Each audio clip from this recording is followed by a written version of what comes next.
अनंत कोटि ब्रह्मांड नायक प्रात परब्रह्म भगवान श्री सीताराम जी के चरणारविंद में श्री गुरु भगवान की कृपा से यह जीवन नित्य समर्पित करते हुए यहाँ विराजमान अवध के सभी संतों को चरण में दंडवत करते हुए इस भगवत नाम साधना को जो गुरु कृपा से समझ में आया, संतों से सुना, उस भाव को एक रूपक के द्वारा प्रस्तुत करने की कोशिश करूंगा। उसे आप समझने के प्रयास करें। विषय है सत्ययुग परम धाम के, भगवान के परम दिव्य साकेत धाम। साकेत धाम का दो उभय स्वरूप है। एक इस लोक में विद्यमान, जहां आज हम सद्गुरुदेव भगवान के असीम अनुकंपा कृपा से त्रिवेष्टित तीनों ओर से परिवेष्टित श्री सरयू जी के पावन इस दिव्य धराधाम पर हम लोग बैठकर साधना कर पा रहे हैं। दूसरा भगवान का अमायिक क्षेत्र है, जहां माया का प्रवेश नहीं हो सकता। त्रिपाद विभूतिमय नित्य धाम ब्रिजा से उस पार, उसे भी उसी को अवध कहते हैं। और उसी प्रकार ये पंचदेहात्मक शरीर भी अवध धाम है। अष्टचक्र नव द्वारा इसकी हम जब शरीर के वर्णन करेंगे उस समय आपको सप्तपुरी के विषय में, सप्तचक्र के विषय में मैं बाद में दूसरे प्रसंग में आपको समझाऊंगा। यह जो साधना आप गुरु भगवान के माध्यम से पवित्र अयोध्या के संतों के गोद से प्राप्त कर रहे हैं, सर्वप्रथम आप ये जान लें कि अयोध्या में किसी प्रकार का पाखंड की प्रवेश नहीं है। अगर हो भी जाता है तो टिकता नहीं है। चाहे कितना भी संघर्ष करते करते एक दिन उसको परास्त होना ही पड़ता है। जैसे कि कल सत्संग में महाराज श्री ने बड़ा मार्मिक प्रसंग उठाया था कि 500 वर्षों से गुलाम रहा, फिर भी कैसे अवध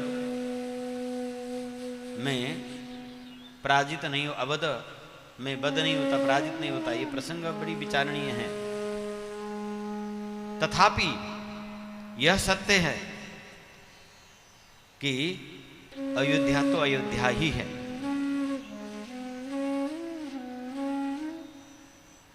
तो इस दिव्य भूमि में संतों की गोद में हम साधना कर रहे हैं। ये साधना किस प्रकार से, कहां से आया और संतों ने कैसे इसे मान लिया। प्रसंग था कि अवध के संत यानी हमारे सनातनी सभी संत भगवान जो हैं वह अवैदिक पद्धति को स्वीकार नहीं करते हैं, चाहे वह अवतारी ही क्यों ना हो। यदि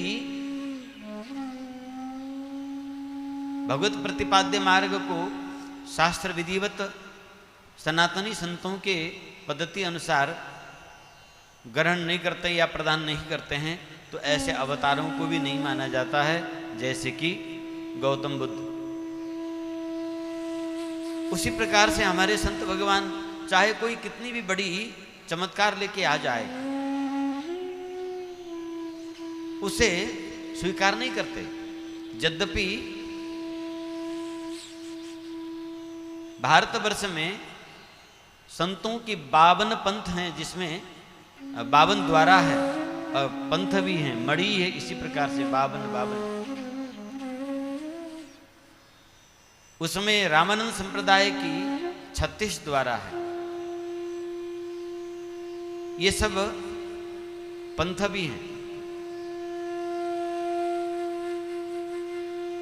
इन सब में साधना पद्धतियां हैं। उन्हीं पद्धतियों को संतों ने स्वीकार किया जो परंपरागत अखंड अविच्छिन्न रूप से गुरु परंपरा प्रणाली से आया है और शास्त्र और गुरु अनुभव ये तीनों से प्रमाणित होता है। बहुत सारे भारतवर्ष में ऐसे पंथ हैं जिन्हें संत आज भी स्वीकार नहीं करते, और मैं सभी सनातनी हिंदुओं से निवेदन करना चाहूंगा, जगत गुरु शंकराचार्य, जगत गुरु वैष्णवाचार्य, जगत गुरु शैवाचार्य आदि सनातनी आचार्यों के द्वारा जिस मंदिर को, जिस तीर्थ को जाया जाता है, स्वीकारा जाता है, उसी को आप हम सबको भी करना चाहिए। एक दिन बहादुरगढ़ हरियाणा की घटना है। एक छोटा सा बालक हमारे पास आया अपनी मां की शिकायत लेकर। मेरे ख्याल से बालक 8-9 वर्ष का होगा। बड़ा विचित्र उसने जिज्ञासा रखा। उसने कहा मेरी माँ आमुक मंदिर जाती है, जो प्रसिद्ध लोग आजकल खूब जाते हैं, मैं उसके नाम नहीं लेना चाहूँगा क्योंकि किसी के आस्था पर चोट पहुँचाना मेरा उद्देश्य नहीं है।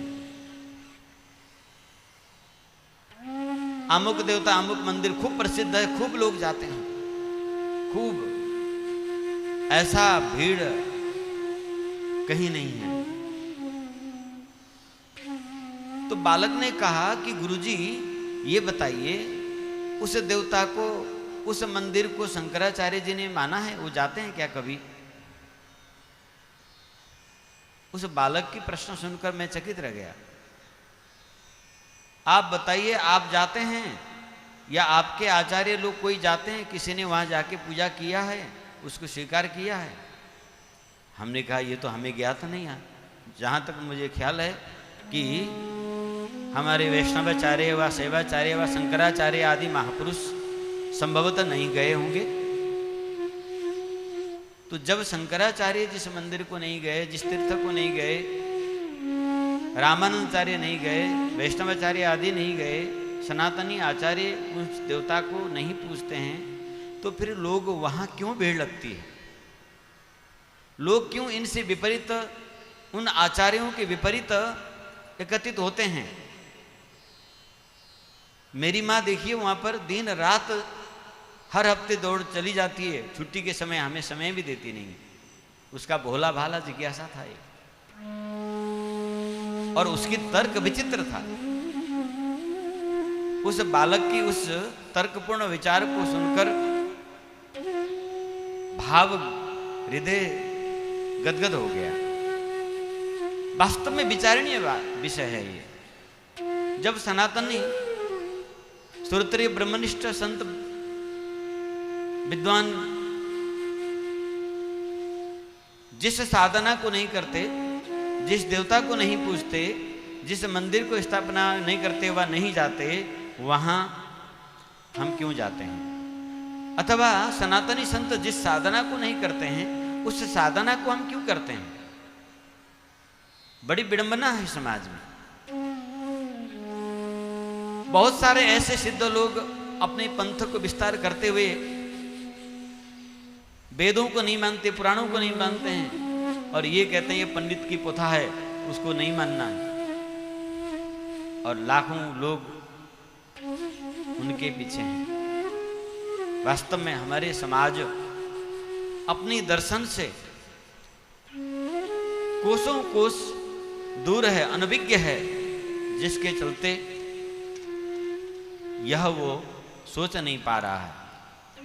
खैर, तो प्रसंग इस साधना की, साकेत धाम में एक महासभा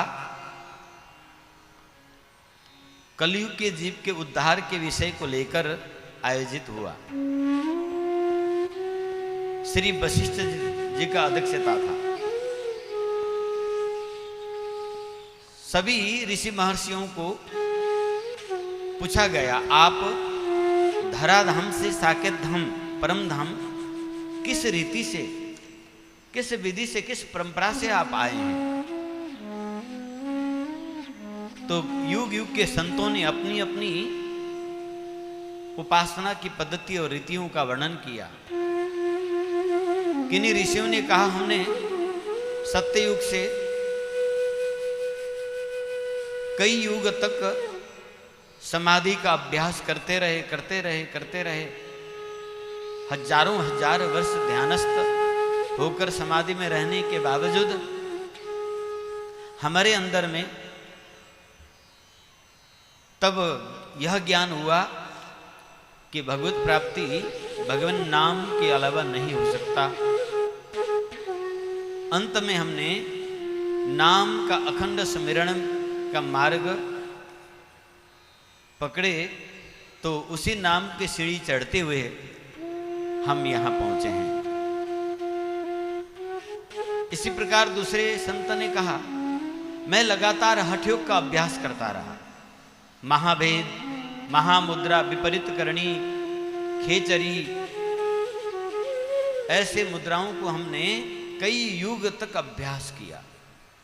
ऐसा करते करते मेरा प्राण ऊर्ध्वगामी हुआ और ब्रह्मरंध्र में प्राण का स्थिरता को हमने अनुभव किया।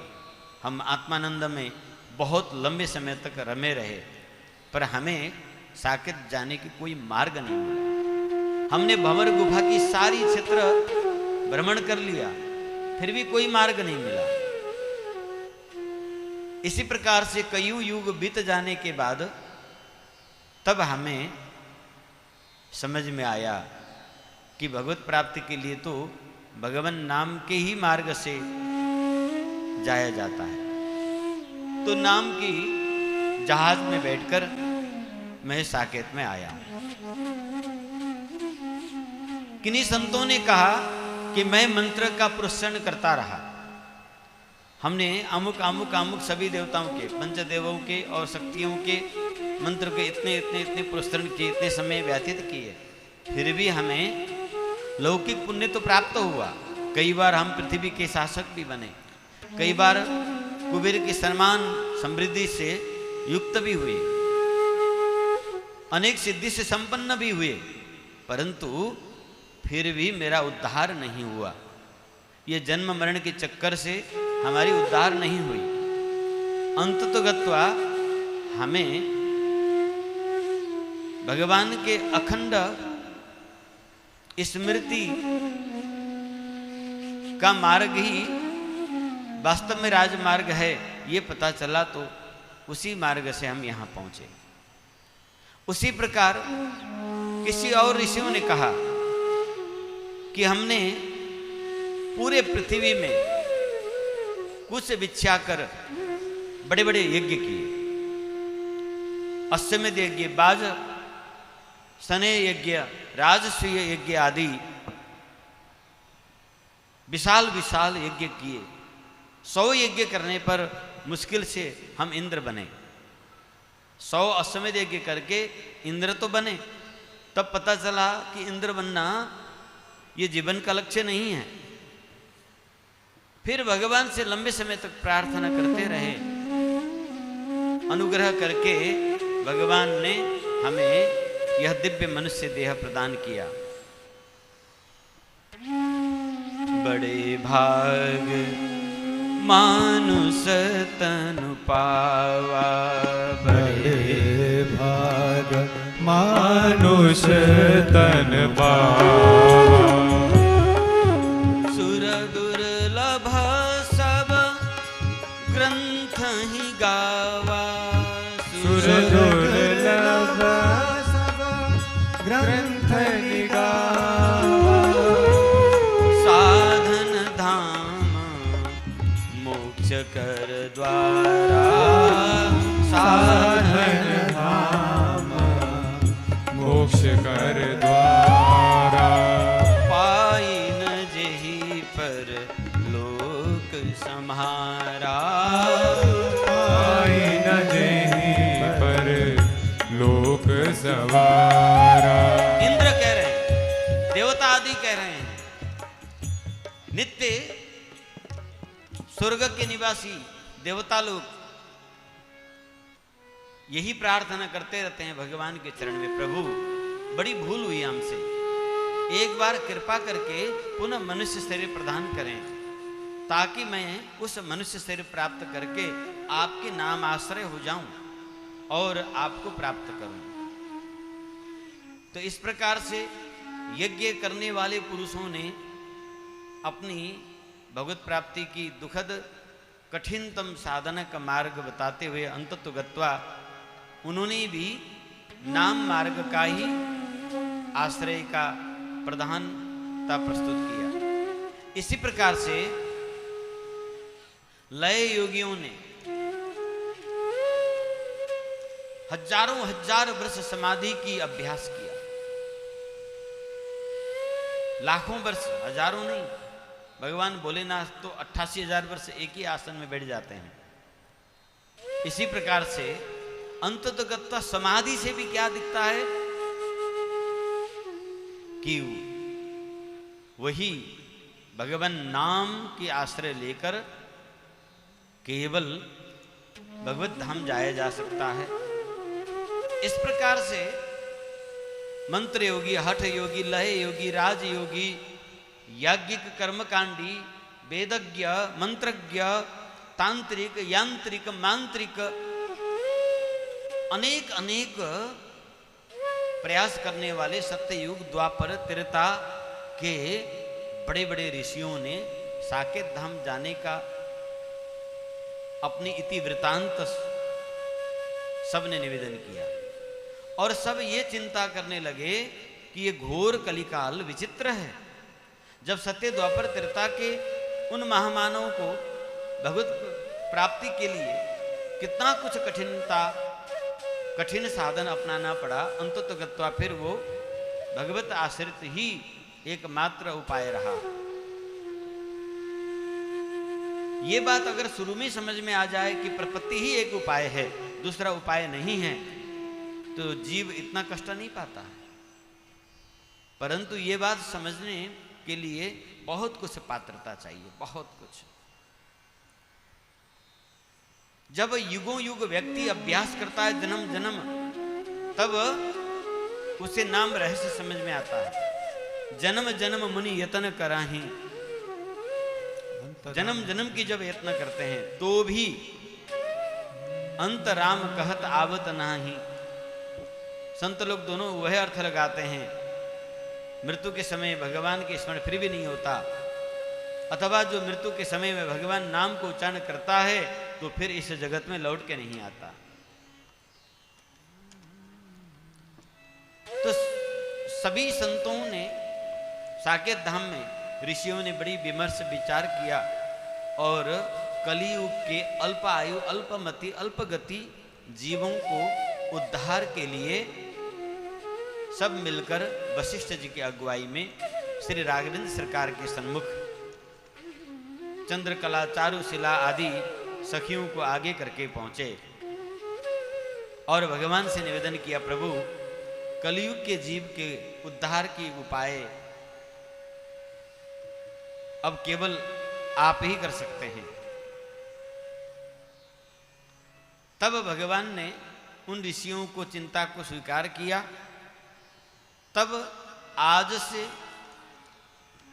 750 वर्ष पूर्व इस धराधाम में रामानंद स्वयं रामो प्रादुर्भूत महितले, साक्षात परात्पर प्रब्रह्म जीव मात्र को उद्धार करने के लिए उस सत मार्ग को, सुगम पंथ, सुगम मार्ग को, इसे हंस मार्ग भी कहते हैं, राजहंस मार्ग, विहंगम मार्ग, इसे प्रदान करने के लिए सदगुरु स्वरूप में भगवान श्री रामानंदाचार्य जी के उस समय अवतार हुआ जिस समय पूरे भारतवर्ष आक्रांत था।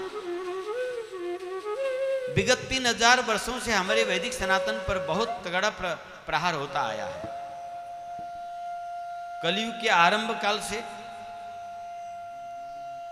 धर्म का ह्रास होता गया और 3000 वर्ष पूर्व आते आते यदुवंश, सूर्यवंशी राजाओं का जैसे जैसे अंत हुआ, विधर्मी और पाखंड पंथ फैलता गया।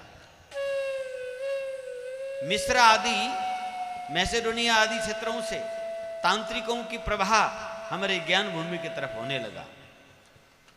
भारतवर्ष ज्ञान भूमि है, योग का भूमि है, ये एक अखंड ब्रह्म का उपासक भूमि है।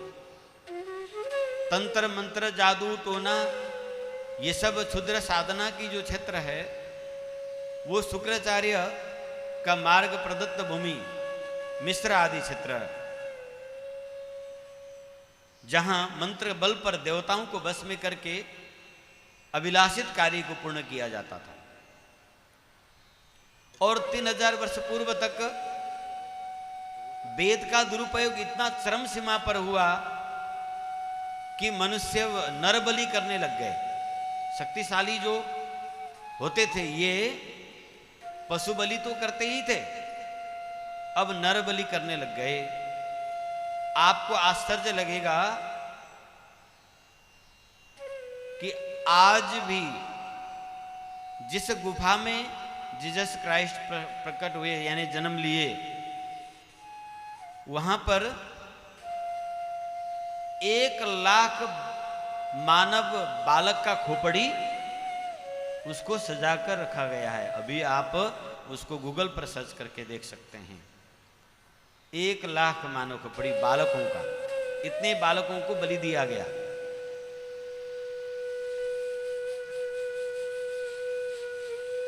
जो पिरामिड आप देख रहे हैं वो मानव बलि का सबसे बड़ा, केवल मकबरा ही नहीं, राजाओं का रखने के मकबरा की कहानी हम सुनते हैं, वास्तव में वो नरबलि के स्थान है। इस प्रकार के भयानक तांत्रिक यज्ञ का प्रभाव फैला। जो शक्तिशाली हुआ उसने उसको अपने कब्जे में ले लिया। इस प्रकार से वैदिक धर्म दूषित होते होते होते भारतवर्ष भी उसी प्रकार से धर्म लुप्त की अवस्था में पहुंच गया। तब 2500 वर्ष पूर्व हिमालय के पावन तलहटी कपिलवस्तु के पावन भूमि से शाक्य सूर्यवंशी कुल में भगवान गौतम बुद्ध का प्रादुर्भाव हुआ। उन्होंने अहिंसा परमो धर्म का लक्ष्य लेकर किंचित वेद को निंदा करते हुए उन अधर्मियों के हाथ से मूल वेद को रक्षा करने के लिए उन्हें वैकल्पिक वेद को रचना करके उन्हें पकड़ाकर और वैदिक सनातन की रक्षा एक प्रकार से हुई है, इसे मानना पड़ेगा। भले ही बाद में विकृति आया हो। उसी समय गौतम बुद्ध से कुछ 150 वर्ष पूर्व अवध के इसी पावन क्षेत्र से महावीर का उदय हुआ। उन्होंने भी अहिंसा परमो धर्म का उस समय उद्घोष किया, क्योंकि आवश्यकता यही था। और उस प्रकार से उस भयानक तांत्रिक नरबलि आदि जैसा यज्ञ से लोक की रक्षा की प्रक्रिया तो आरंभ हुआ, परंतु 8वीं शताब्दी आते आते लोग शून्यवाद की ओर चले गए, मूल सिद्धांत भूल गए। तब साक्षात भगवान शिव ने आदि गुरु शंकराचार्य के रूप में दक्षिण भारत में आप प्रकट हुए और आपने वैदिक सनातन धर्म का अद्वैत सिद्धांत के अनुरूप पुनः प्रतिपादन करके वैदिक सनातन धर्म को प्रतिष्ठापित किया। ये थोड़ा पृष्ठभूमि जानना जरूरी है। और उसके बाद लोग शून्यवाद से अद्वैतवाद को समझने लगे, पर इससे उपासना नहीं हो सकता था। अद्वैत एक स्थिति है, अद्वैत ज्ञान है, अद्वैत उपासना नहीं है, क्योंकि हम द्वैत में जी रहे हैं। हमें तो वो उपासना चाहिए जिसको अनुकरण करने से हम उस अद्वैत तत्व को जान सकें। तब साक्षात भगवान श्री राम के अनुज लक्ष्मण जी ने रामानुजाचार्य के रूप में दक्षिण में ही 10वीं शताब्दी में शरीर ग्रहण किया, आप प्रकट हुए और आपने वदायन वृत्ति के विशिष्टाद्वैत भाष्य करके ब्रह्म जीव माया का स्वरूप को लोक को समझाया। परंतु दक्षिण से ये महापुरुष लोग प्रकट हुए, सीमित क्षेत्र में ही सीमित व्यक्ति तक ये ज्ञान प्रसारित हुआ। क्रमशः भगवान का पद्म, गदा, सुदर्शन चक्र, शंख, इन सब ने भी धर्म रक्षा हेतु उसी समय में 11वीं-12वीं शताब्दी के आसपास निम्बार्काचार्य, विष्णु स्वामी, मध्वाचार्य, ये महापुरुष प्रकट हुए और इन्होंने क्रमशः द्वैत, अद्वैत, द्वैताद्वैत, शुद्धाद्वैत, विशिष्टाद्वैत, इन सिद्धांतों के मुताबिक ब्रह्म जीव माया का प्रतिपादन करते हुए भगवान का उपासना की विविध स्वरूप प्रकाशन किया। फिर भी उत्तर पूर्वी भारतवर्ष वंचित रहा। लोग काफी वैदिक भाषा से, देव भाषा से विमुख हो चुके थे। ये समझ में नहीं आया लोग में। और मुगलों की आक्रमण इतनी तीव्र गति से हो चुका था कि चारों ओर मुगलों की हाहाकार से बहन बेटियों का जीवन तहस नहस हो चुका था। मंदिर सारे तहस नहस कर दिए गए थे। अयोध्या की तो वह दुर्दशा था कि मुस्लिम तांत्रिकों ने ऐसा यंत्र के यहाँ स्थापित किया गया था कि उसके नीचे से जो जाए वो सुन्न हो जाए। शिखा सूत्र और उसकी सुन्न तीनों एक साथ हो जाए, ऐसा विचित्र यंत्र स्थापित किया था।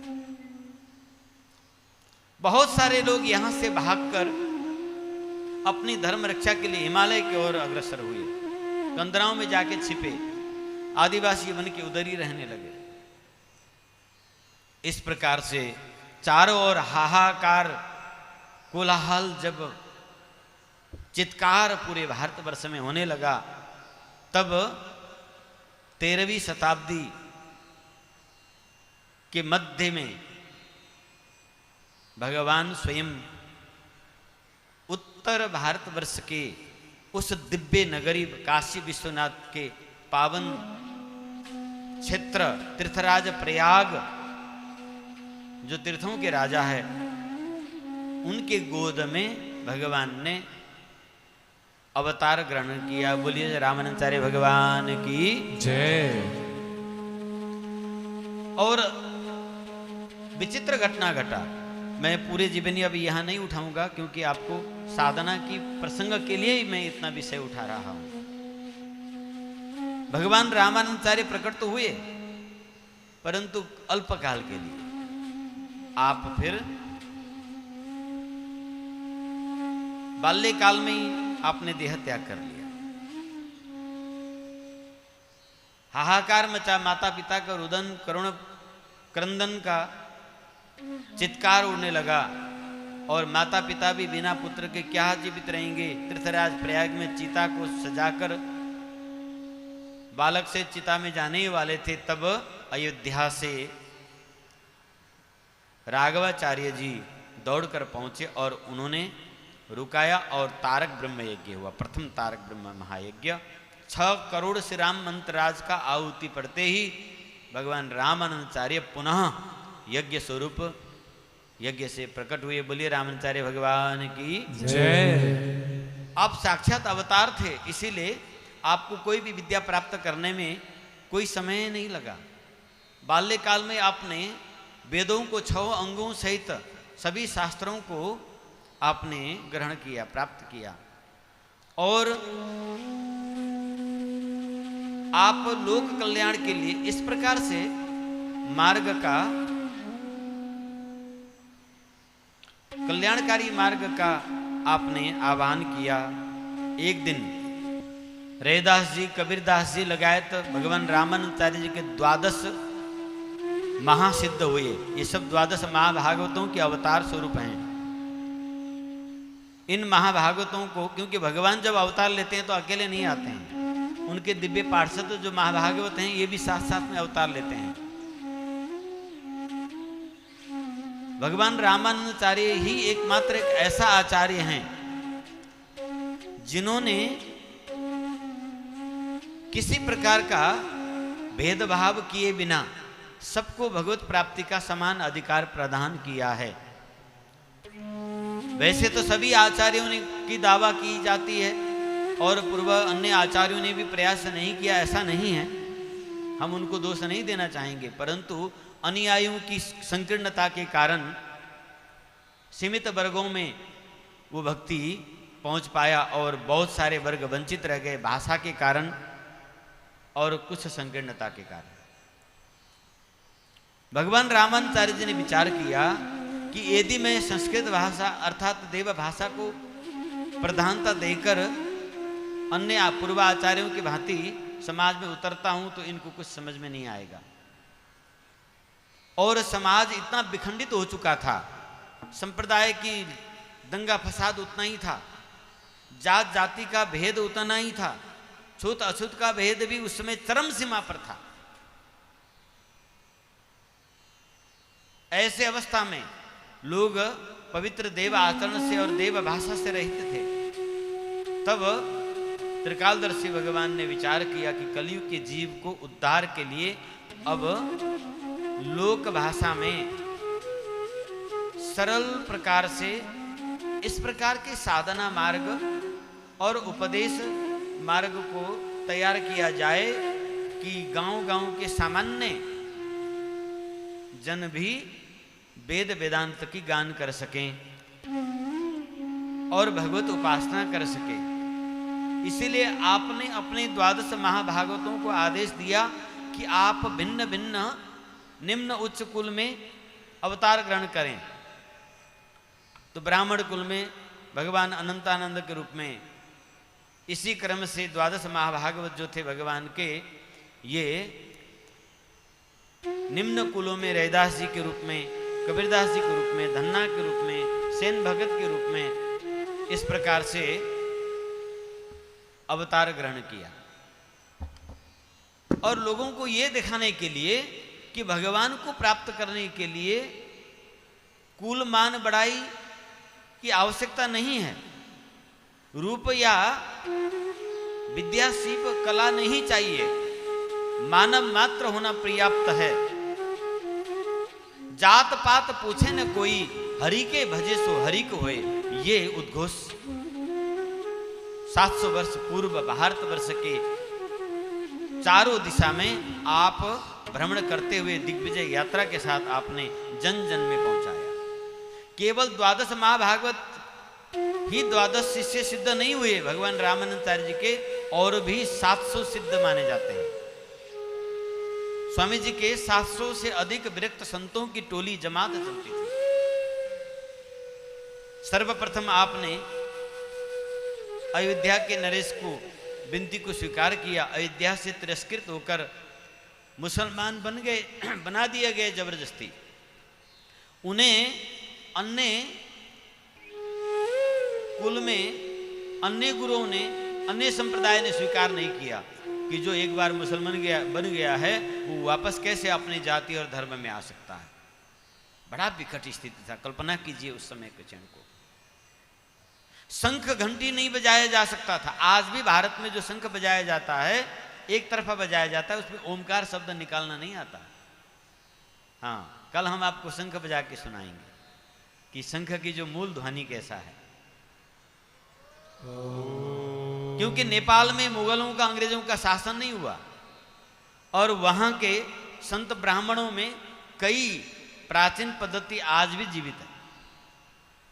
कोई शंखनाद नहीं कर सकता था, कोई घंटी का नाद नहीं कर सकता था, और तो और बेटियों के शादी में भी सनाई आदि वाद्य वादन बजाना प्रतिबंध था।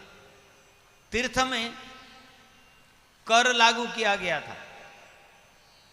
सारे प्रतिबंधों के बीच में हिंदू तरस्त थे और बहुत सारे मारे गए, लूटे गए और बलात् धर्म परिवर्तन किया गया। ऐसा विकट अवस्था में जो वापस हिंदू होना चाहते थे उस समय किसी ने स्वीकार नहीं किया। काशी पंचगंगा घाट में बहुत बड़ी समुदाय अयोध्या से शरण में पहुंची। उन सब ने आचार्य के चरण में अनुरोध निवेदन किया तो भगवान ने सर्वप्रथम अयोध्या धाम से अपनी यात्रा की आरंभ किया। उस मुस्लिम तांत्रिकों के द्वारा जो यंत्र स्थापित किया गया था कि जिसके नीचे से हिंदू जाएं तो वो मुसलमान हो जाए, उसको स्वामी जी ने अपने योग बल से अब उल्टा कर दिया कि जो भी उसके नीचे से जाते सब हिंदू हो जाते। ऐसा अद्भुत, इस प्रकार से अयोध्या का पुनर्स्थापना, पुनर्जागरण और पुनर्प्रतिष्ठा भगवान रामानुचार्य जी ने किया। उस वक्त भगवान रामानुचार्य जी ने उन महाभागवतों को बुलाकर कहा कि हे मेरे प्यारे शिष्यगणों, यह घोर कलिकाल का जो समय है, इस समय में बहुत सारे ऐसे संतों का जन्म हुआ है, उन्हें गुरुमुखी का जरूरी आवश्यक है। वास्तव में इस युग में पहले के अनधिकारी ही अधिकारी हैं। ये गलित अभिमान है जो विमुख करता है। संतों ने भी इस कर्म भूमि में शांति पूर्वक भजन करने के लिए निम्न श्रेणी कुलों में शरीर ग्रहण किया है। हम देख रहे हैं कि संत वृत्ति के लोग साधारण परिवार में निमखा होके रह रहे हैं। उनको गुरुमुख की अत्यंत आवश्यक है, क्योंकि कुलीनों के गुरु उन्हें उपदेश नहीं देते हैं। उनकी आध्यात्मिक पिपासा शांत करने के लिए कोई न कोई ऐसा साधन होना चाहिए, तभी उनमें स्वधर्म निधनम श्रेय की वृत्ति बनी रहेगी। नहीं तो उनके संस्कार कब तक टिका रहेगा। संतों को लोक कल्याण के लिए लोक संग्रह का कार्य, पुण्य कार्य भक्तिमान पुरुषों को करनी चाहिए। अस्तु ये हमारे प्यारे शिष्य इस लोक संग्रह के कार्य में प्रवृत्त हो जाइए, क्योंकि प्रवृत्ति रक्षण युक्त ही भागवत धर्म है, परंतु वह प्रवृत्ति लोक के लिए नहीं, भगवत कार्य के लिए होना चाहिए। इस प्रकार से भगवान रामानुचार्य जी ने अपने सभी शिष्य वर्गों को एकत्रित करके यह परम उपदेश प्रदान करते हुए आप कहते हैं कि उन प्राणियों के लिए ऐसा सुगम पंथ होना चाहिए जो बेखट के दिव्य धाम तक पहुंचा दे। उन्हें वास्तविक आधार मिलना चाहिए जिससे उनका कल्याण हो, उनकी हृदय की आंखें खुले और ये परमार्थ पथ को देख सके। समझ रहे हैं कि नहीं आप? आज हम अपनी परमार्थ पथ को नहीं देख पाते हैं। सगुण उपासना तो सरस हृदय वाले हरि भक्त ही कर सकते हैं, और निर्गुण उनके विवेक से परे है। इसलिए दोनों का बीच का मार्ग ऐसा मार्ग होना चाहिए जो उन्हें उपयुक्त हो। वह मार्ग है सुरति शब्द योग। नाम उच्चारण करिए आप सब। सुरति शब्द योग। हाँ, सुरति शब्द योग का साधन उन्हें बताना चाहिए। यह अंत में भगवान के दोनों स्वरूपों का बोध कराने वाला तथा भगवत धाम को प्राप्ति कराने वाला अविरोध साधना है। इस प्रकार से भगवान रामानंदाचार्य जी ने इस दिव्य साधना को इस धरती में लोक कल्याण के लिए उन 12 महाभागवतों सहित अनेक शिष्य मंडलियों को रखकर समझाया। अब यहां पर इस युग में पहले के अनाधिकारी ही वास्तव में अधिकारी हैं। तो अनाधिकारी कौन है और अधिकारी कौन है? किस प्रकार से वो अनाधिकारी थे और अधिकारी कैसे हुए, इसे हमें थोड़ा समझना जरूरी है। ये गंभीर विषय है, समझने की विषय है। शांत चित्त होकर आप श्रवण करें, क्योंकि इसमें कोई कथा नहीं है। इसलिए आप, क्योंकि आदत पड़ा है आपको कथा सुनने की, आप सिर्फ कथा सुनते हैं, पर कथा की जो तात्पर्य है उसे लोग नहीं समझते हैं। कथा भर याद रख लेते हैं, कथा भर कह देते हैं। तो इस प्रकार के जो खड़ी सत्संग है उसमें कई लोगों को कम मन लगता है। ये साधना आप क्या प्राप्त कर रहे हैं, कैसा साधना प्राप्त कर रहे हैं, इसको जानना समझना जरूरी है। जब तक हम साधना के स्वरूप को, गुरु के स्वरूप को, इष्ट के स्वरूप को ठीक से न जाने, तब तक हमारे हृदय की आंख नहीं खुल सकता। हम साधना पथ में आरूढ़ नहीं हो सकते। हम छोटे मोटे विघ्नों से विचलित हो जाएंगे। कोई भी कुछ भी कह के आपको भड़का देगा, चाहे मार्गदर्शक का शरीर का दोष गिनती करा देगा, या उसकी अपवाद का गिनती करा देगा, या फिर कुछ न कुछ हुआ पुआ मन में संदेह भर के आपको शंका के घेरा में डाल देगा। बस उनको करना इतना ही है, ताकि इष्ट और गुरु उपासना में उसकी दृढ़ निष्ठा न हो और वो वंचित हो जाए। ऐसा कपट समाज में व्यापक रूप से है। बहुत सारे ऐसे कपट वेशधारी समाज में उच्च पदस्थ रहकर फिरते हैं। दूसरों को, उपासना को, दूसरे के गुरु को, दूसरे के धर्म को उपहास करना, निंदा करना और उस व्यक्ति को अपने ओर आकर्षित करने की चेष्टा करते हैं। खैर, तो सबसे पहले ये साधना संतों की साधना है। ये कृपा से प्राप्त होता है। सत्य द्वापर त्रेता युग के जो उस समय के उपासक जो थे, उपासना करते करते उनकी उपासना अधूरी रह गई। अर्जुन ने भगवान से प्रार्थना किया, प्रभु जिस योग को आप बता रहे हैं, उस योग को यदि व्यक्ति प्राप्त न हो, अभ्यास करते करते बीच में उसका शरीर छूट जाए, वह किसी कारणवश साधना टूट जाए, तो उसकी क्या गति होगी? कहीं आकाश की भरा हुआ बादल को हवा जिस प्रकार से नष्ट कर देता है, उसी प्रकार उसका साधना भी नष्ट न हो जाए।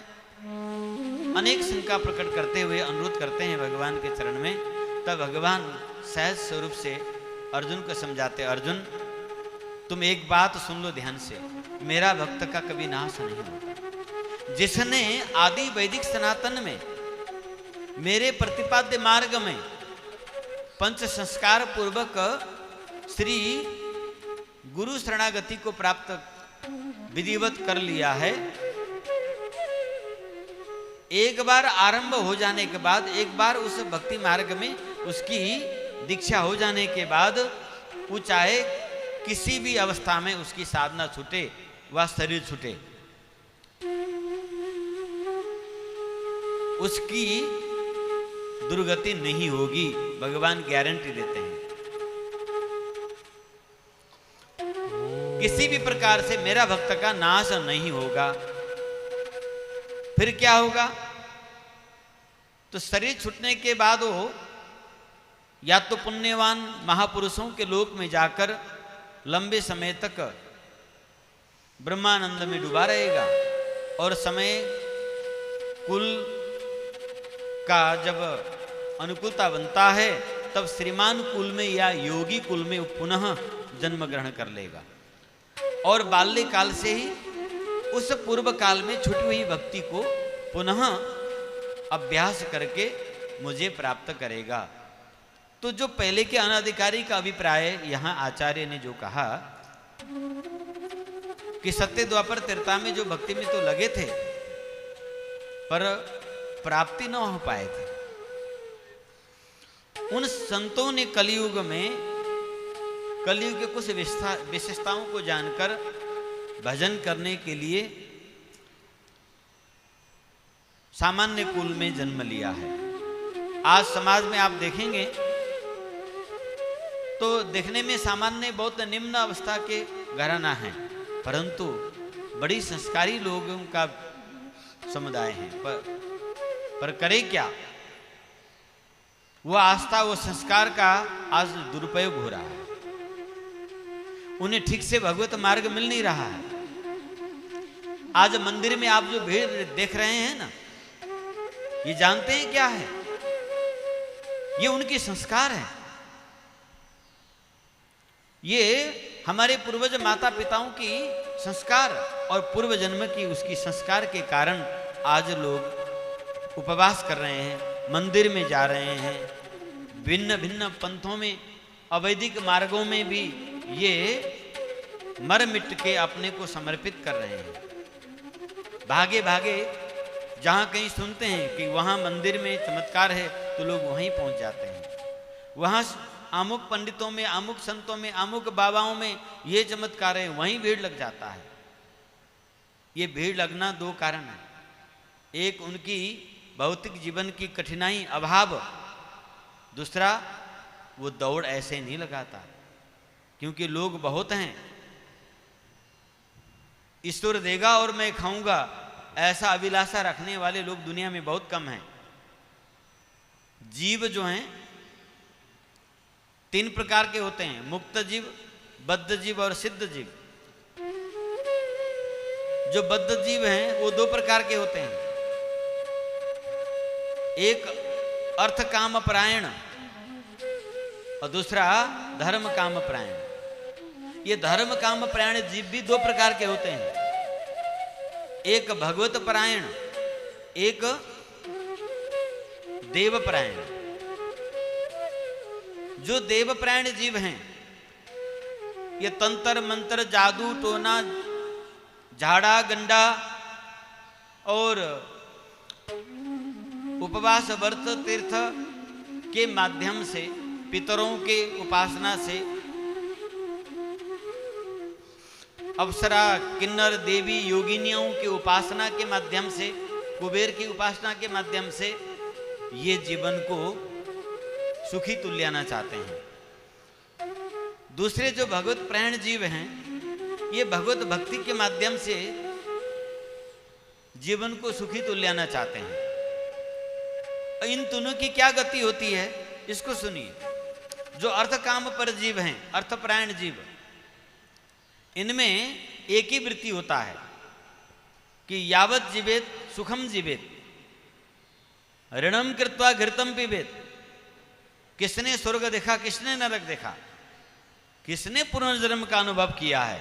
ये सब कुछ नहीं है, बकवास है। जब तक जियो सुखी हो के जियो, चाहे लूट के खाओ, चाहे धूत के या किसी को ठग के, बस जब तक जियो अपने जीवन जियो, सुख से जियो। इनकी दुर्गति क्या होगी? जब ये पवित्र मानव देह इनका पतन होता है तो ये 84 लाख योनि के भी निम्न योनियों में एकाएक पतन होते हैं। ऐसे अर्थ काम प्राण जीव सीधे अनंत काल तक नरक का भोग भोगते हैं, और जब ये जीवन ग्रहण करते हैं तो कीट पतंगों के जीवन ग्रहण करते हैं, वृक्षों की, वनस्पतियों की, इनको योनि में ये पहुंचते हैं। वनस्पति के योनि में या कीट पतंग के योनि में पहुंचने वाला जीवात्मा का वापस मनुष्य देह में आना संभव नहीं है। ये त्रियाक योनियों में निकृष्ट योनियां हैं। ये जीव का कभी उद्धार नहीं होता। इसके लिए फिर भगवान महाप्रलय करते हैं। परंतु जो धर्म काम प्राण जीव हैं, ये दो प्रकार के हमने आपको कहा, ये शास्त्र कह रहे हैं। ये दो प्रकार के होते हैं, एक देव प्राण, एक भगवत प्राण। देव प्राण जीव यही तीर्थ व्रत दान पुण्य आदि आदि जितने भी इस प्रकार के तंत्र मंत्र देवी देवताओं के उपासना, भूत प्रेत के पूजा उपासना के द्वारा जीवन को सुखी तुल्याना चाहते हैं। ये यदि ठीक से उस प्रकार से आगे बढ़ते हैं तो शरीर छूटने के बाद ये स्वर्ग को चले जाते हैं। पुण्य क्षण होता है, फिर 84 में प्रवेश करते हैं और घूमते घामते फिर मनुष्य बनते हैं। इनको भोगों से कभी उपराम नहीं होते।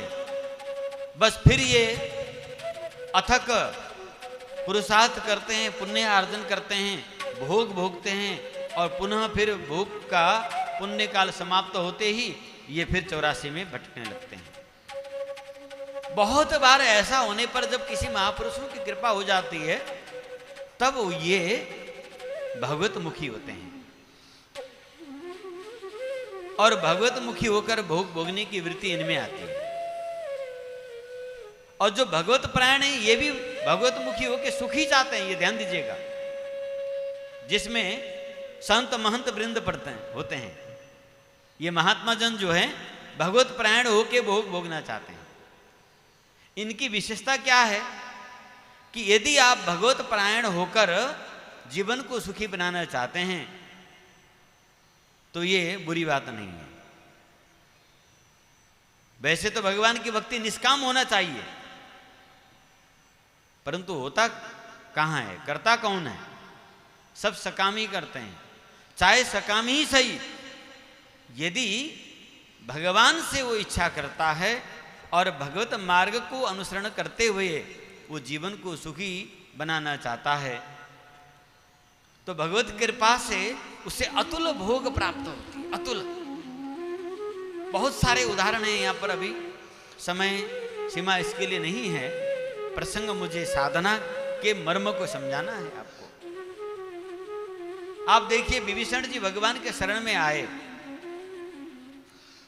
उनके मन में भजन करते समय लालसा था, राम राम जप रहे थे और लंका को सुंदर बना रहे थे, रावण से रहित कर रहे थे और लंका भक्तिमय बने, लंका में सब भजन करे, सब राम भजन लंका में हो, ऐसा करके वो नाम जाप कर रहे थे भगवान के।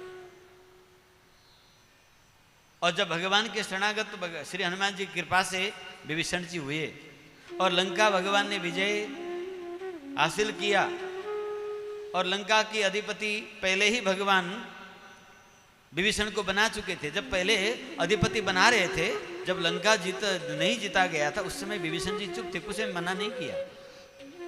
समझ रहे हैं कि नहीं? और जब लंका भगवान ने जीत लिया, राज्य गद्दी पर जब बिठाने का समय आया, उस समय हाथ जोड़कर विभीषण जी कहते हैं, प्रभु मुझे ये सब नहीं चाहिए, ये आपके चरणों में मैं अर्पित करता हूं, नहीं चाहिए। क्योंकि भगवत प्राण होकर व्यक्ति जब भोग भोगता है तो उसे तृप्ति आ जाती है, उसे विषय से वो विमुख हो जाते हैं। कई महापुरुषों की जीवनी है इस प्रकार की। राजा ययाति का कथा आता है। भोग भोगने के लिए अपने पुत्रों की आयु, ययाति का है ना, अपनी आयु से भोग भोगते गए, उनकी मन नहीं भरा, वासना की तृप्ति नहीं हुई, तो पुत्र के आयु उन्होंने मांग लिया। एक दिन उनको बड़ा ग्लानि हुआ, अरे मैं इस तुच्छ भोग के लिए अपनी आयु भी खपा लिया और मैं अपने पुत्र का भी अपहरण कर लिया, धिक्कार है मुझे। उनके मन में वैराग्य उत्पन्न हुआ और वो सब कुछ छोड़कर भगवान के शरण में चले गए। अर्थात भगवान के होकर अगे यदि आप भोग भोगते हैं तो एक दिन वह भोग तृप्ति को प्राप्त होता है, आपके मन में वैराग्य उत्पन्न हो जाता है और भजन में अखंड वृत्ति बन जाती है। तो इस प्रकार से भगवत परायण जीव यदि सकाम रूप से भी भक्ति करे तो एक दिन निष्काम हो जाता है, वो केवल केवल भगवान को चाहने लगता है। समझ रहे हैं कि नहीं? कहने का अभिप्राय यह है कि कलयुग में कलयुग धर्म के कारण लोगों में धर्म वृत्ति खत्म हो गई। सत्य द्वापर त्रेता में उन्होंने संकल्प किया कलयुग में भजन करेंगे और शरीर तो ग्रहण किए बिचारे, परंतु स्थिति कलयुग का कैसा है? कलिमलगर से धर्म सब लुप्त भय सदग्रंथ, दम्मिन निजमति कल्प करी प्रकट किए बहुपंथ। अब जाएं किस रास्ते जाएं, किसको माने? आज ये समस्या समाज का है। भय लोग सब मोह बस, लोभ गर से शुभ कर्म, सुन हरि सुर हरि जन ज्ञान निधि, कहूं कलिधर। गोस्वामी जी कलिधर्म को वर्णन करते हैं। ये इसलिए करते हैं कलयुग को दोष दिखाने के लिए नहीं, खुद को हम किस अवस्था में हैं, कहाँ हैं, स्वयं को जानने के लिए। भगवान ने गीता में कहा अर्जुन क्षेत्र क्षेत्रज्ञ बन। यहां क्षेत्र शब्द दो बार आया है। एक जन्मभूमि रूपी क्षेत्र के लिए कहा गया है, दूसरा शरीर रूपी क्षेत्र को कहा गया है। जब हम क्षेत्रज्ञ इस शरीर रूपी क्षेत्र को जानेंगे और इस भारतवर्ष भूमि को जानेंगे, तभी हम अपने को गौरव कर पाएंगे, अपने जीवन को समझ पाएंगे। तो कलयुग के कारण सदग्रंथ लुप्त हो गए। सब मूल ग्रंथों में अधर्मियों ने अपनी मतलब की छेप विक्षेप घुसा दिया, जिससे धर्म ग्रंथ की स्वरूप बिगड़ गया। उपासना पूरा विकृत हो गई। अब भक्ति के नाम में लोग मनमाने करने लग गए कि भक्ति के लिए कोई नियम नहीं है भाई, भगवान से प्रेम करना ही भक्ति, बस ये उलाहना दिया गया। नाम जापक लोगों ने उदाहरण में गोस्वामी जी के चौपाई को प्रस्तुत करने लगे कि बहाय कुबाय अनख आलसों, नाम जपत मंगल दिशे दसों। नाम अपराध के भीतर इस चौपाई के आधार कारण लोग प्रवेश करने लग गए। 10 नाम अपराध हैं, 32 भगवत अपराध हैं। अपनी मन को मनाने के लिए ये भक्ति को व्यभिचारी बना दिया। आज जो भक्ति भक्ति भक्ति कर रहे हैं ये व्यभिचारी भक्ति है। इससे उपासना की स्वरूप नहीं आ रहा है। लोगों में किसी प्रकार का रस नहीं है, क्योंकि दम्मिन निज मति के द्वारा अनेक पंथ कल्पित किया है। भगवत मार्ग लुप्त हो चुका है। आस्था है, श्रद्धा है, दौड़ के जन जाते हैं मंदिरों में, तीर्थों में, धामों में, और जहां कहीं संजाल के माध्यम से सुनते हैं वहां ऐसे चमत्कार के संत हैं, पंडित हैं व बाबा हैं, सब दौड़ के पहुंच जाते हैं और अपनी आस्था की शिकार खुद बन जाते हैं। उनकी धन भी व्यर्थ चला जाता है, उनकी श्रद्धा भी व्यर्थ चली जाती है और इधर और उधर इधर उधर भटकते भटकते उनके अंदर में नास्तिकता आ जाता है। ये बड़ी विचारणीय विषय है। आज हम बड़े बड़े मंदिर बना रहे हैं। ईंट पत्थर के मंदिर बनना कोई बड़ी बात नहीं है। सौभाग्य है हम सबके कि आज भगवान की असीम कृपा हमारे रामलला दिव्य महल में विराजमान हो रहे हैं। और इस समय तो मंदिर बनाने की मानो होड़बाजी चली हुई है, परंतु उस मंदिर में पुजारी है क्या? अब पुजारी है तो कैसा है? क्या दीक्षित है, शिक्षित है? उसे किसी भी सिद्धांत से, परंपरा से भगवत आराधना पूजा करने की प्रशिक्षण मिला है? ये बड़ा विचारणीय विषय है। पीला कपड़ा पहन लिया या लाल कपड़ा पहन लिया, सफेद पहन लिया, धोती पहन लिया, मत्थे में तिलक लगाया नहीं लगाया, फेटा बांध लिया, बाबाजी हो गया वो। सब समाज के लोग उसको बाबाजी कह के पुकारते हैं। समाज इतनी अनभिज्ञ हो गया कि विरक्त संत कौन है, गृहस्थ विद्वान कौन है, वानप्रस्थी ब्रह्मचारी, इनमें क्या भेद है, श्रोत्रिय हैं या नहीं है, ये विधिवत परंपरागत आश्रमधारी हैं या वेशधारी हैं, इसको निर्णय करने की क्षमता समाज में नहीं रही। इसलिए एक ही नजर से समाज संतों को और उन बहुरूपियों को एक साथ में मिलाकर देखती है और निंदा करने लग जाते हैं। ये सब युग के प्रभाव और उनके चपेट में आ जाते हैं। उन लोगों के मार्ग सोई जा कहूं जो ये भावा, जिसको जो मन में आया वही मार्ग बताने लग जाता है। पंडित सोई जो गाल बजावा। गाल बजावा का मतलब आपके बुद्धि को अपहरण जो कर ले, आपको तर्क को निरुत्तर कर दे, वाक्पटुता से व्यक्ति निरुत्तर हो जाए। वाह वाह वाह, बड़े विद्वान है, कुछ समझ में आए या ना आए। तो इस प्रकार से आज समाज की दुर्दशा हो रखी है। भगवान रामाचार्य जी ने इस अवस्था को देखकर उस दिव्य साधना को प्रकट किया। तो वास्तव में ये सब अधिकारी हैं जो लोग मंदिर को दौड़ रहे हैं, जो लोग टूटे फूटे भगवान में आस्था रखते हैं, संतों में आस्था रखते हैं, देवताओं में आस्था रखते हैं, चाहे वो देव प्राण हो चाहे भगवत प्राण हो। ये सभी अधिकारी हैं। ये भगवान रामाचार्य जी कह रहे हैं।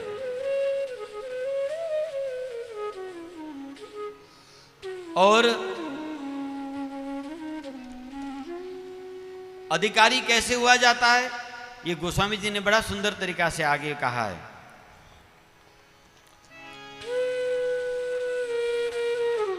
राम कथा के तेई अधिकारी, राम कथा के तेई अधिकारी, जिनके सत संगति प्याति प्यारी, जिनके सत संगति अति प्यारी, गुरुपद प्रीति नीतिरत जोई, गुरुपद प्रीति नीतिरत जोई, द्विज सेवक अधिकारी सोई, द्विज सेवक अधिकारी सोई।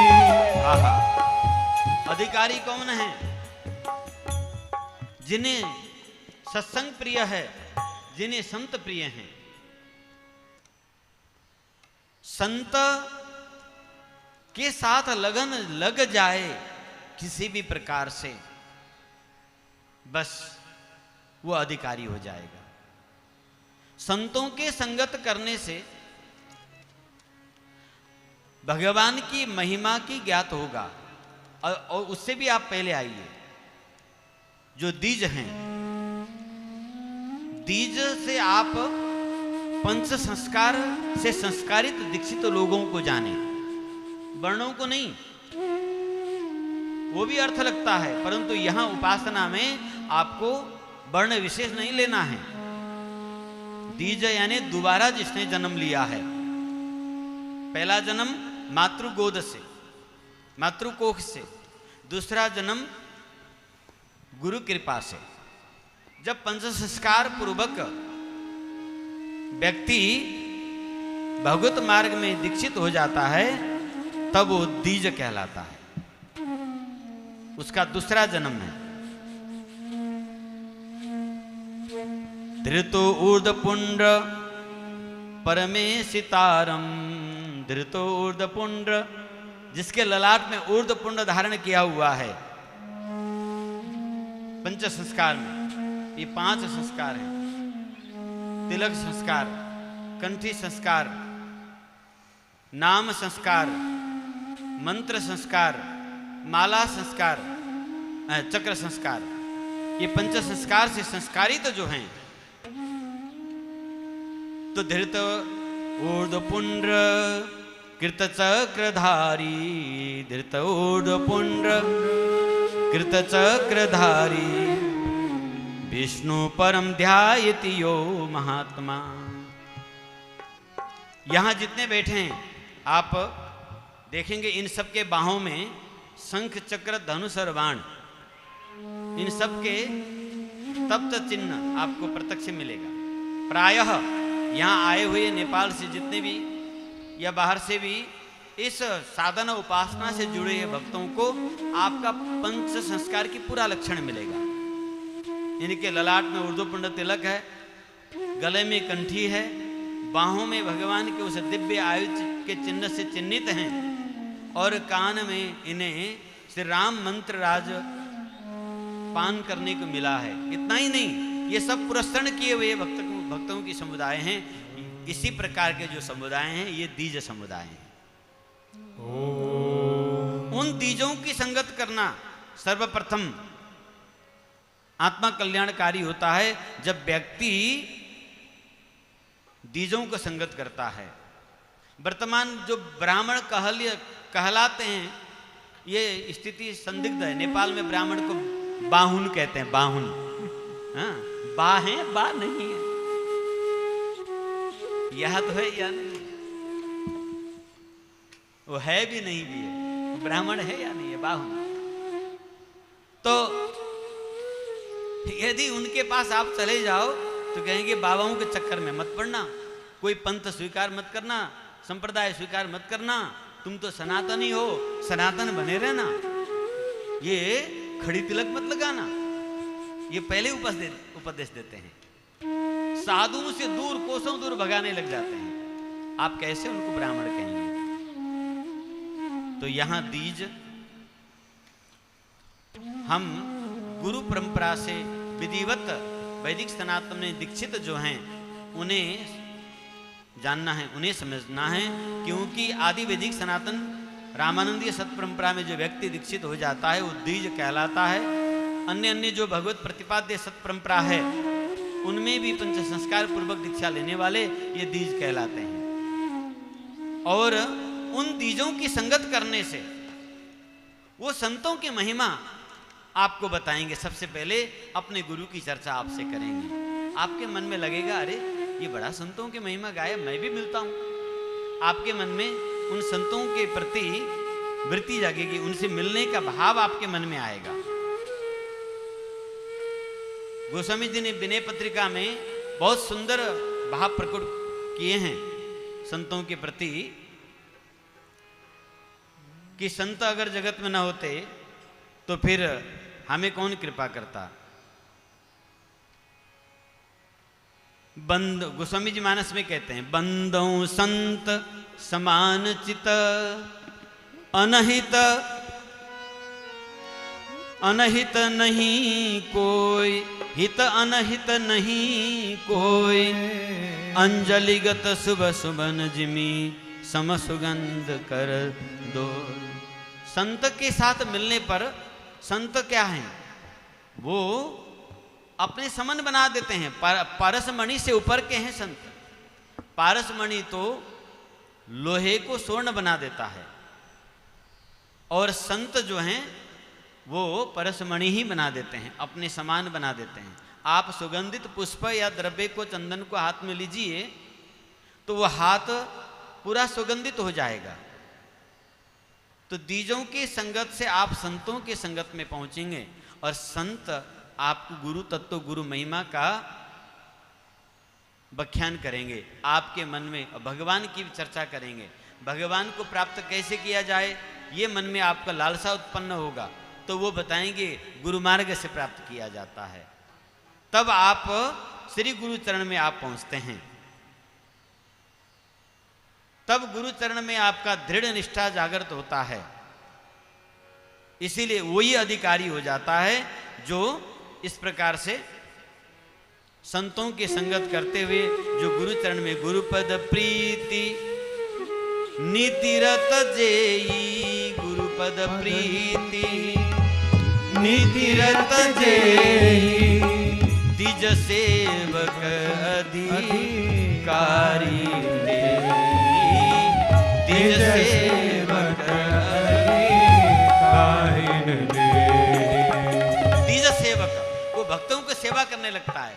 मंदिर में संतों के आश्रम में जाके महाराज मुझे भंडारा करना है, मेरा जन्मदिन है, मेरा वर्षगांठ है, मेरा पुत्र का जन्मदिन है, मेरे पुत्री के जन्मदिन है, मेरा पितरों की आज श्राद्ध की तिथि है, मैं संतों को भोजन कराना चाहता हूँ, पूरा भंडारा करना चाहता हूँ, आज मुझे ये सफलता मिली, अथवा मैं ये अभाव में हूँ तो भी संतों को भंडारा कराना चाहता हूँ।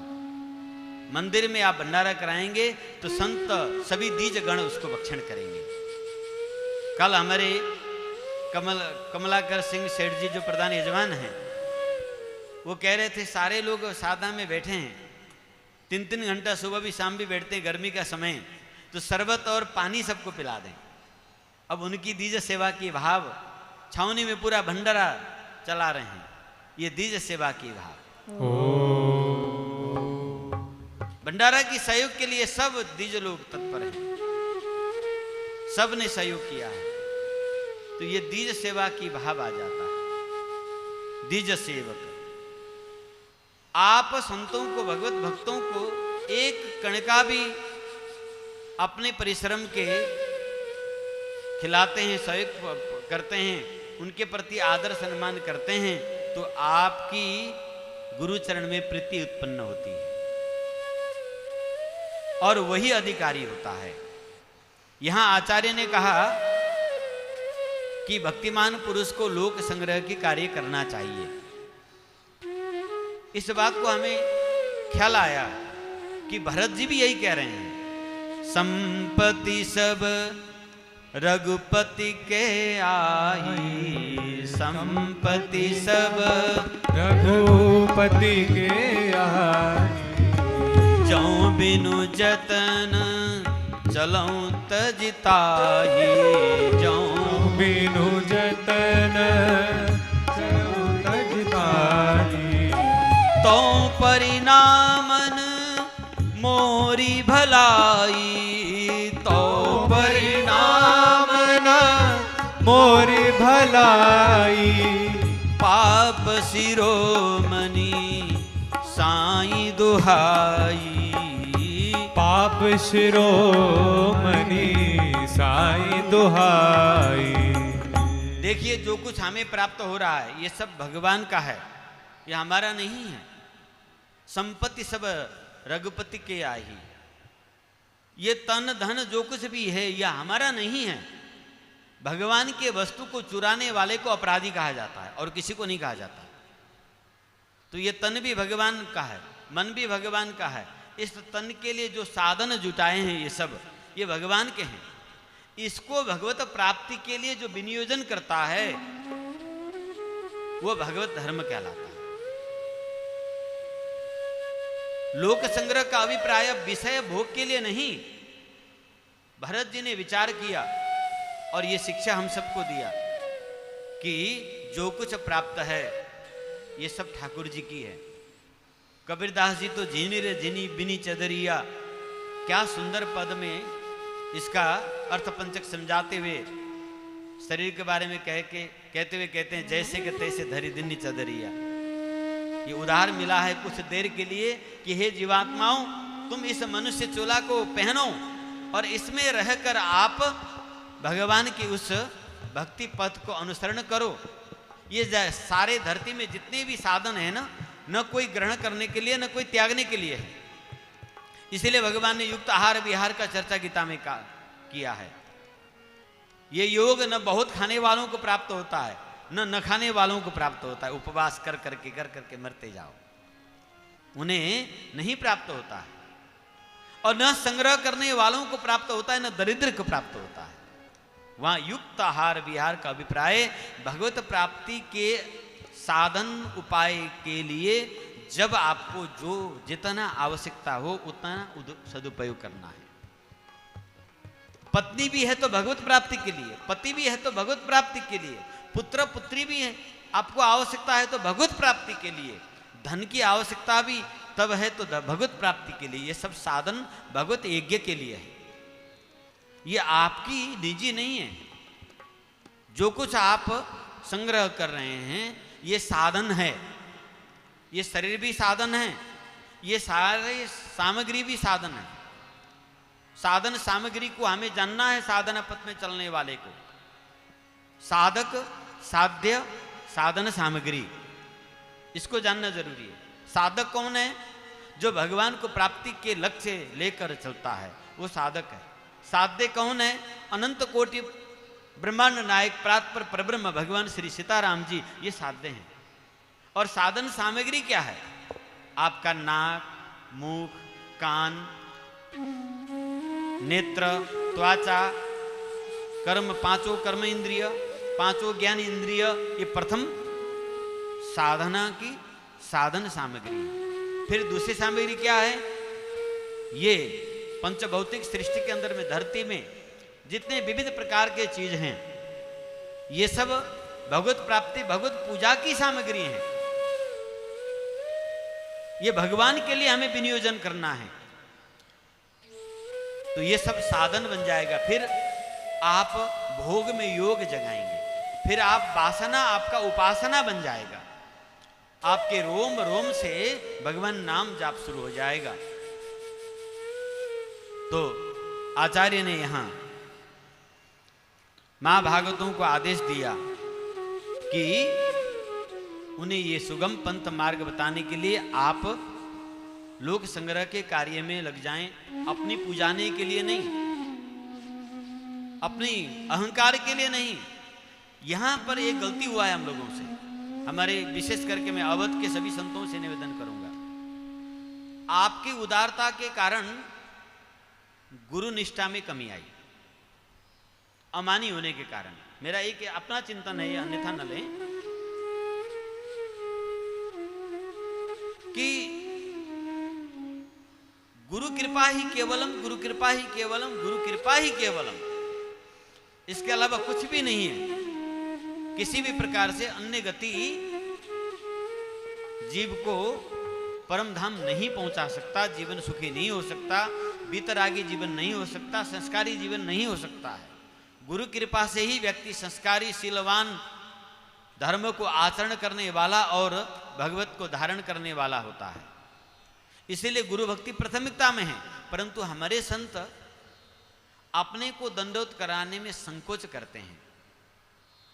अपने शिष्य से अरे अरे सीताराम सीताराम दंडोत मत करो भाई, आप भी भगवत स्वरूप हो, दूर भाग जाते हैं। जो असली संत हैं वो दूर भाग जाते हैं। इससे धीरे धीरे धीरे ये था स्थिति, योग्य पात्र शिष्य अपने योग्य गुरु के शरणागत होता था। गुरु जितना भी दूर भागे और अरे भाई मुझे दंडोत मत करो, पहले ही अन्य कहाँ जाए हम। हमारे परम पूज्य सदगुरुदेव दादा गुरु महाराज श्री छावनी सरकार, उनके पास कोई भी शिष्य दंडोत करने जाए तो पहले ही दंडोत महाराज, पहले महाराज जी कह देते हैं। अब देखिए, नए नए लोग, मूर्ख लोग नहीं समझ पाते हैं, इसमें खुद को अकड़ जाते हैं। देखो महाराज जी ने हमें दंडोत कहा है, वो मुझे मानते हैं, ऐसा अभिमान प्रकट करने लग जाते हैं। या फिर वो गुरु उपासना को मार्ग छोड़कर वो मंत्र के मार्ग में लगता है। बस अनुष्ठान प्रस्तरण करेंगे, मधुकरिया बनेंगे, ये करेंगे और भगवत प्राप्त हो जाएगा। वहां हिमालय की चोटी में जाके भजन करेंगे और गुरु गुरु को छोड़ देता है। 2 दिन चेला बना और 4 दिन थोड़ा सा आगे पीछे डोला और उसके बाद चढ़ी विभूति भय ब्रह्म समाना। हाँ, जटाजुट बना लिया अथवा भेष बना लिया और चलता बना, रमते राम बहता पानी। हाँ, एक नेपाली भाषा में कहावत है, ऊठ जोगी फड़काल छाला, जहां जाला त्यहीं खाला। हाँ, यानी आसन झाड़ के चलते बनो और जहां भूख लगे वहीं भिक्षा करके खाओ।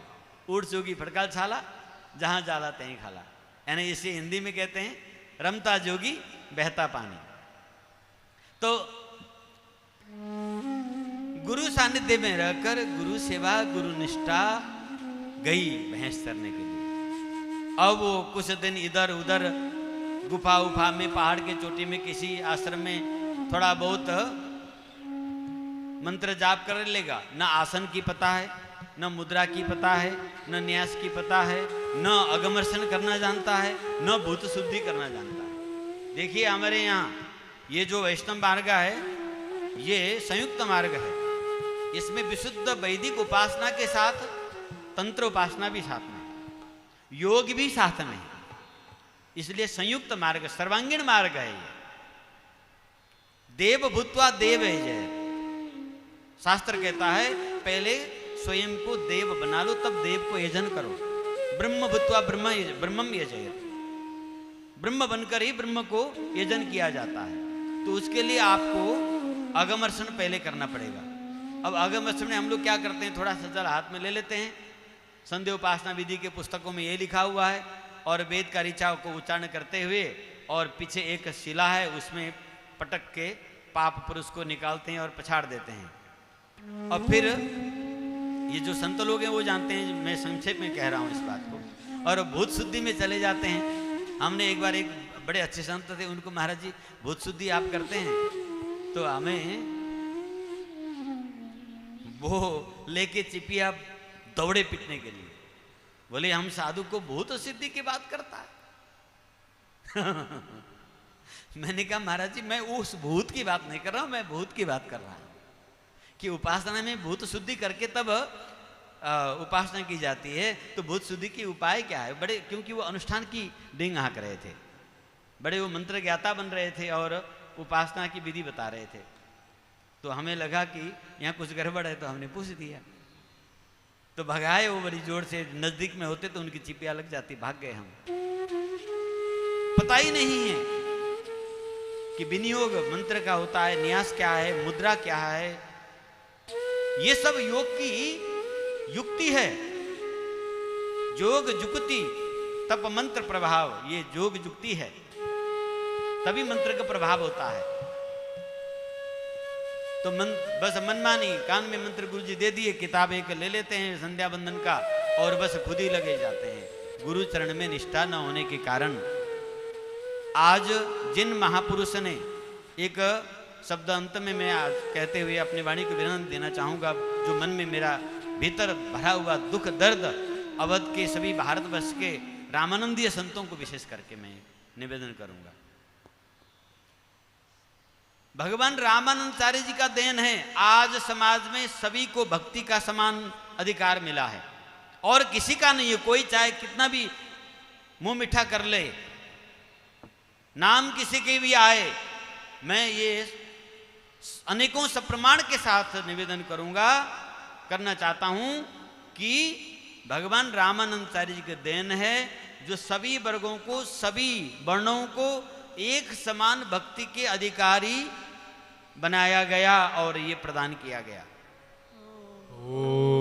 उन्होंने इतना अद्भुत कार्य किया, सब जाति में, सब वर्णों में, सब क्षेत्रों में अपने शिष्य पर शिष्य को वहां से भेजकर उन्हें सिद्ध बनाकर लोक भाषा में वेदांत जैसे कठिनतम ज्ञान को अवतरित कराया। आप कबीर भी जब को उच्चारण करके देखिए, पूरा वेदांत भरा पड़ा है। रैदास जी के वाणी वेदांत भरा पड़ा है, और सीधे हम वेदांत पढ़ने जाएं तो 20-25 वर्ष लगेगा। व्याकरण छंद से लेकर पूरे अंग अंग जानना पड़ेगा। परंतु कबीर के वाणी से, मीरा के वाणी, रैदास जी के वाणी, धन्ना के वाणी, नानक के वाणी, नामदेव तुकाराम के वाणी, इन सब अभंगों में वेदांत का ज्ञान भरा पड़ा है। लोक भाषा में आपने क्षेत्र क्षेत्र में क्षेत्रभाषियों को ज्ञान देकर लोक भाषा में सदग्रंथों को प्रकट करवाया।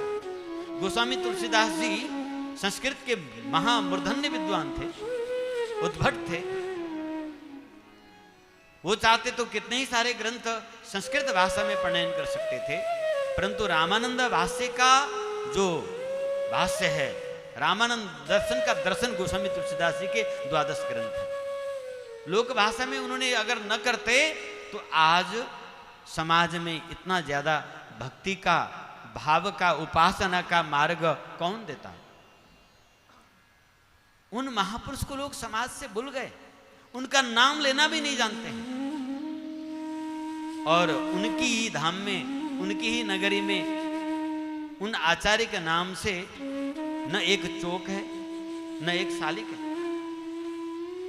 मुख्य जगहों में और किसी चीज का स्थापना की जाती है, ठीक है, जो स्थापना हुआ है वो अच्छी चीज है, सम्मानित है, परंतु क्या वहां रामानंदाचार्य भगवान का 12 शिष्य मंडली सहित का विग्रह नहीं होना चाहिए था?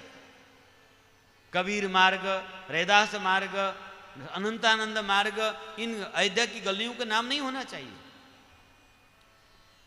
जगह जगह 12 शिष्यों सहित, महाभागवत सहित भगवान रामानंदाचार्य की प्रतीक नहीं होना चाहिए? पूरे उत्तर पूर्वी भारतवर्ष में सब जगह होना चाहिए था, परंतु क्या करें, खुद जहां भगवान स्वयं अपनी निजी गद्दी प्रकट किए उसकी मर्यादा नहीं रही। जहां भगवान प्रकट हुए वहां जन्मभूमि का अता पता नहीं। और हम उन्हीं रामानंदाचार्य के, उन्हीं गोस्वामी तुलसीदास जी के महिमा गाकर उन्हीं के नाम से रोटी खा के पेट भर रहे हैं। ये विचारणीय विषय है।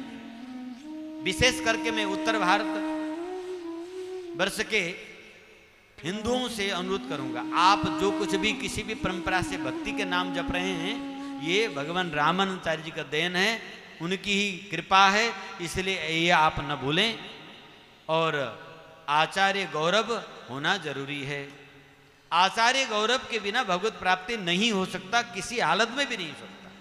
कोई चाहे कितना वो भजन कर ले, कोटि कल्प तक शशि बिंब को गोस्वामी जी कहते हैं, कढ़ाई में घी भरकर शशि को औटता रहे तो भी नहीं औटेगा,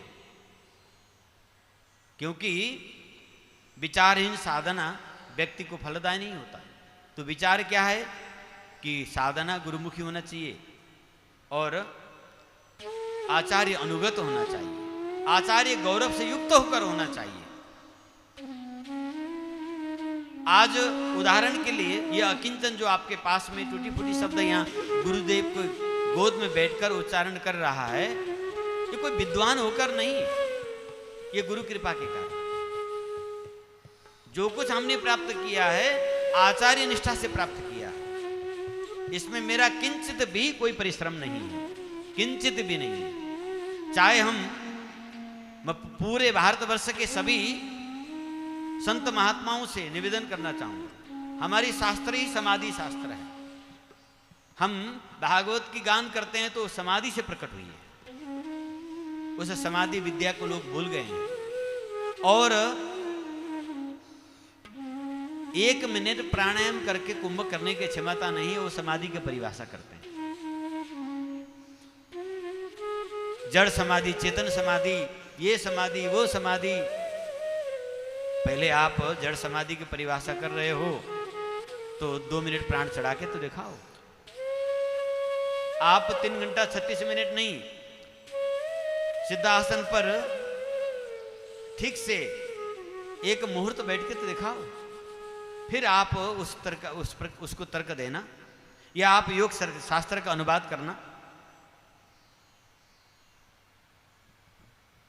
किसी के व्याख्या अनुवाद को लेकर कोई योग शास्त्र का लेकर साधना करने जाए तो रोगी हो जाएगा, व्यक्ति मर जाएगा।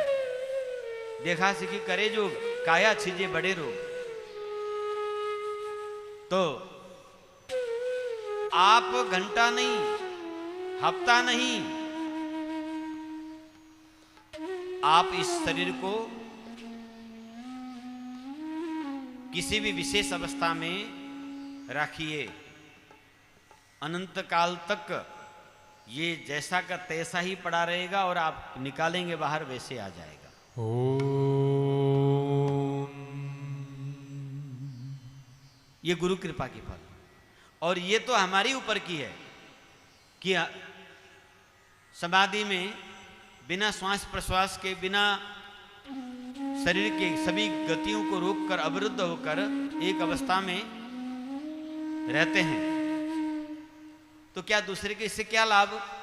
तो आप देखेंगे, चाहे अमेरिका में बैठा हुआ व्यक्ति हो, चाहे यूरोप में बैठा हुआ हो, धरती के किसी भी कोने में बैठा हो, प्रत्यक्ष व अप्रत्यक्ष या आप ये टेलीविजन के माध्यम से, यूट्यूब के माध्यम से भी अगर आप एक बार स्मरण करके बैठ जाते हैं, अगर आपको वहां पर नाम अनुभूति नहीं हुआ, कृपा शक्ति संचार नहीं हुआ, अनुभूति नहीं हुआ, तो फिर मुझे कहना आप। और इसकी सबसे बड़ी उपलब्धि, इस सुरत शब्द यानी हिमालयन सिद्ध महायोग की सबसे बड़ी उपलब्धि यह है कि व्यक्ति जैसे ही इस मार्ग के साधना में अग्रसर होता है, थोड़े ही दिन की अंदर में उसके भीतर आश्चर्यमय सकारात्मक वृत्ति जागृत होती है। लोग साधना बहुत करा रहे हैं, बहुत प्रकार के साधना हैं। ये सनातन शास्त्र विचित्र है। कलयुग में कोई किलित है, कोई उत्किलित है, मैं उसकी ज्यादा गुणगान नहीं करूंगा, परंतु हमने देखा है और आप सब भी स्वयं विचार करेंगे, प्रत्यक्ष अनुभूति करेंगे कि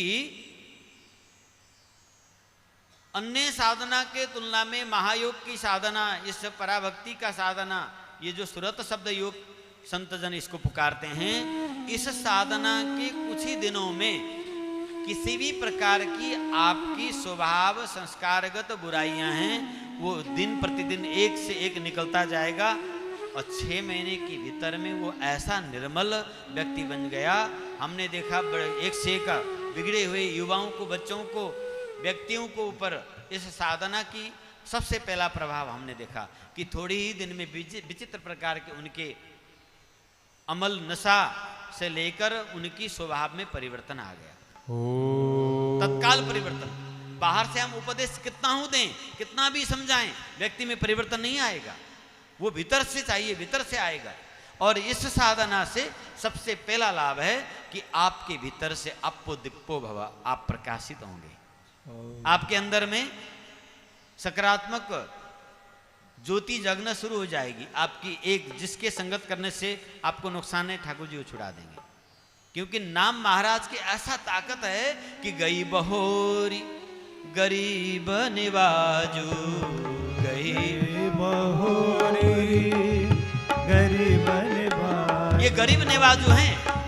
नाम के जिसने आश्रय लिया वो पात्र अपात्र नीचे, नाम महाराज स्वयं उसको, वो सबल हैं, सरल हैं, वो इतने दयालु हैं कि उस व्यक्ति को वो पात्र बनाते हैं स्वयं।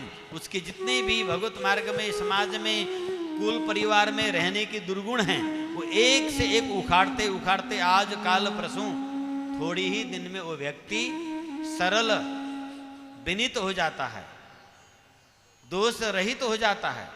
सरल चित्त वाले ही भगवान को पसंद है।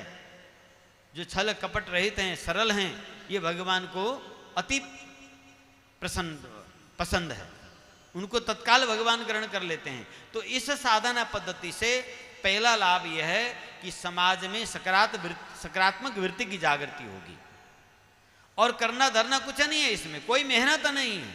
न संप्रदाय बदलना है, न गुरु बदलना है।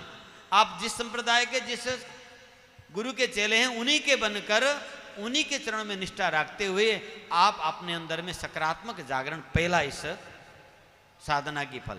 दूसरा फल, आपके शरीर में 80 प्रकार के प्रतिशत जो रोग हैं, 80% रोग ये साधना स्वयं निर्मूल कर देता है। बाकी शरीर है रोगग्रस्त होता ही है। तीसरा फल यह है कि अल्पकाल में भगवान के चरण में उसका प्रेम जागृत हो जाता है और सारे योग के लक्षण, सारे भक्ति के लक्षण आपसे, आप गुरु कृपा से उसमें प्रकट हो जाता है। तो ये सब गुरु महाराज जी की कृपा से। इसे ही भक्ति मार्ग का सुगम पंथ कहा जाता है। इसके अन्य पक्ष हैं, इसके अन्य पक्षों को शास्त्रों के संतों के माध्यम से किस किस प्रकार से साधा गया, कब लुप्त हुआ, इन सब बातों को पुनः अगले सत्संग में हम आपको प्रदान करेंगे। इन्हीं शब्दों के साथ आज का साधना सत्र यहीं भगवत चरण में अर्पण करते हुए आप सबको आज से साधना विशेष आरंभ हुआ है, बधाई अभिनंदन करते हुए श्री सद्गुरुदेव भगवान दादा गुरु महाराज श्री छावनी पीठाधीश्वर सरकार के वर्धापन महोत्सव के उनकी शतायु की हम सब भक्तजन निरंतर कामना करते हुए आज के सत्संग उन्हीं के चरण में अर्पित करते हैं। सियावर रामचंद्र की जय। श्री हनुमान जी महाराज की जय। अवध धाम की, अवध के समस्त संत जन की जय। वैदिक सनातन धर्म की जय। समस्त शरणागत जनों की जय। धन्यवाद। ओम शांति शांति शांति।